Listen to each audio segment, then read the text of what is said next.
Green01 Core here. Went to go see Transformers 1, which got to see a special fan event, which was pretty cool.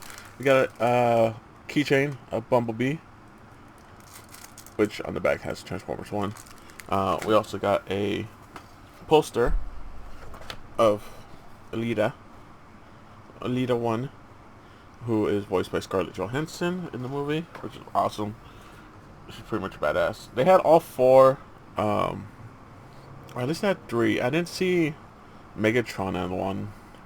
Now that I think about it, I should have probably tried to get Megatron, but I did see Optimus Prime and Bumblebee as the other posters. But yeah, Megatron, I didn't see anyone have him. But and then also there's we also got a copy of Transformers issue number 1 from I think it's 84 or 85. I think I know 84 is when the cartoon premiered, but yeah, it's the 40th anniversary, of course, for Transformers.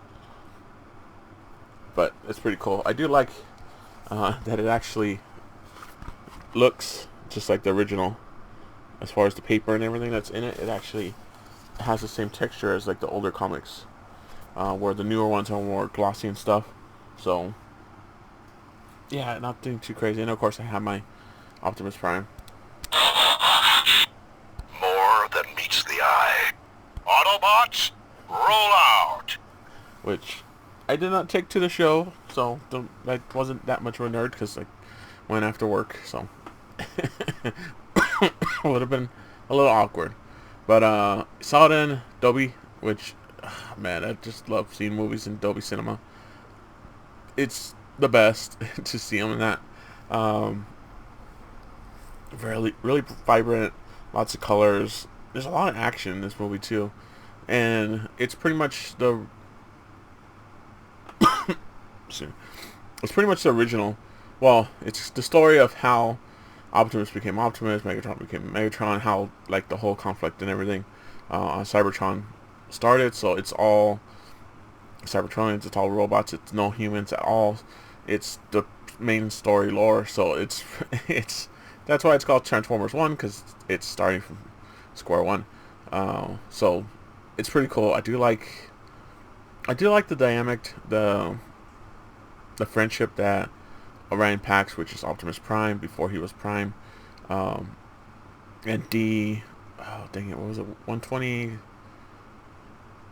127, something like that, who was Megatron, and that dynamic of, Transformers that could transform and ones that can't, who are usually more grunts and miners and stuff like that, which that's how our two leads start off as. So we all kind of know the story of where everything ends, but it tells the story that a lot of people haven't remembered. How Optimus became a Prime, how Megatron became who he was, which is a very extremist terrorist in a way, but also he does want what's best for his people, but it's clouded by some judgments. But then again, Optimus isn't always perfect either, so you get what you get. But they tagged along with Alita and Bumblebee as well, which Bumblebee was a bit much in the movie. He definitely is the comic relief, and they definitely let him go a little too much at times, but it wasn't too annoying. It wasn't Jar Jar Binks annoying, I would say that. It's definitely, you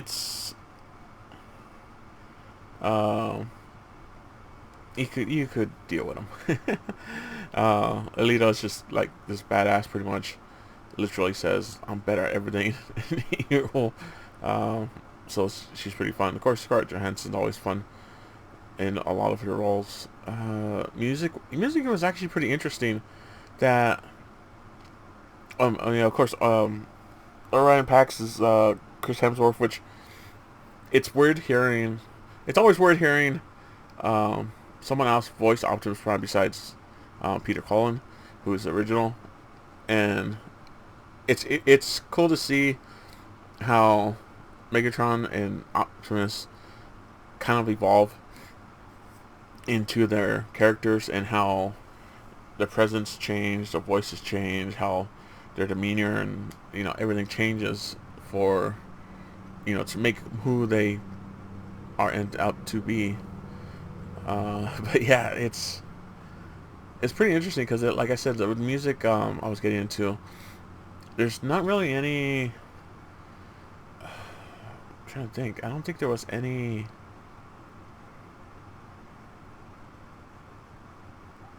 I don't think there's any like pop song, like mainstream songs. I think a lot of it was just original uh, soundtrack, which is something. Cause like, when was the last time we had a movie that had? I mean, especially a CG movie, which yeah, it's you know not quite kid centric as well. I mean, of course, Bumblebee is more, keep it lighthearted and stuff, but there's some pretty harsh stuff in here if you really look into it. But yeah, it's the music. There's no like pop music. There's no like it's all instrumental. It's all original stuff, which fits really well with the settings. The settings are just awesome.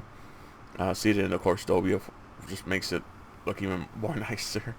Soundscape was really cool as well. Hearing the Transformers, the different voices that for different Transformers, and also seeing some of the Transformers before they actually become Transformers, to where they're just like the bots, the mining bots. You get little Easter eggs, almost kind of like glimpses of them here and there if you know the original designs and stuff. So it's pretty cool. I do like that. I know a lot of people don't know Alita because originally I saw the trailers. I thought, hey, that's cool RC design, and it's not RC. It's Alita, who was originally one stayed on Cybertron when Optimus went into space. She's kind of like was the second in command in a way, but yeah. So it was different, but then again, it fits really well. So, but yeah, the movie it it was interesting because yeah, it's produced by Michael Bay and Steven Spielberg because they have the whole Transformers rights and stuff like that, and definitely is mocapped because you could see that some of the movements get a little jittery at times, but that's just me. That's just me nitpicking the scenes and stuff.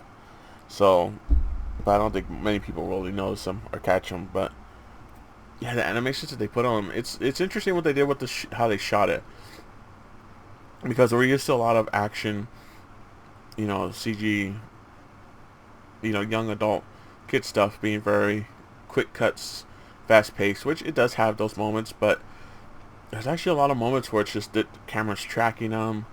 They're just in one room and it's just a stationary camera that, will move or pan or, zoom in a little bit here and there.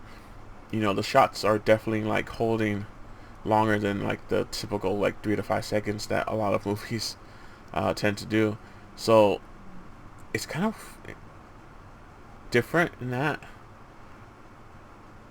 I kind of like it. Like it feels more like a adult movie. It feels more like a movie definitely trying to be serious, trying to take its subject matter seriously, and still have fun, of course, with Bumblebee and stuff like that.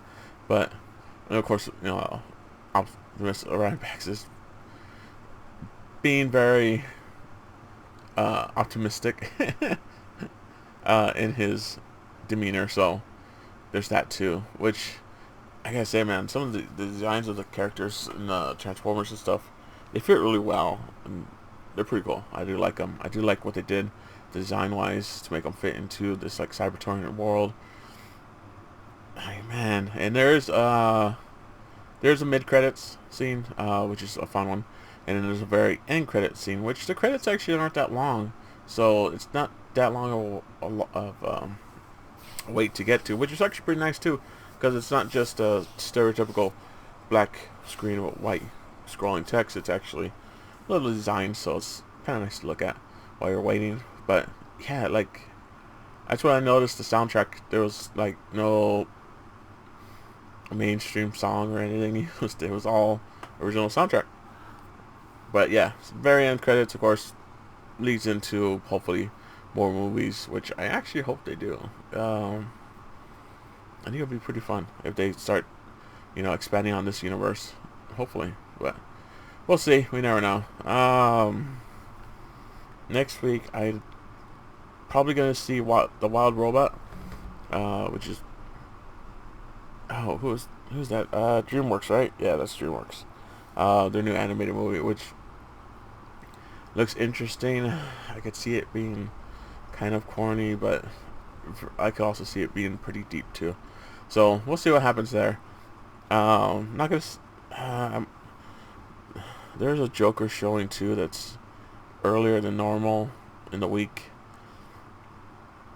I'm probably not gonna go see it though, just because it's only IMAX, and as much as I like IMAX, I like Dolby better. So we'll see though. If I have a video uploaded by that night, then you know I went. But until next time, guys. Later.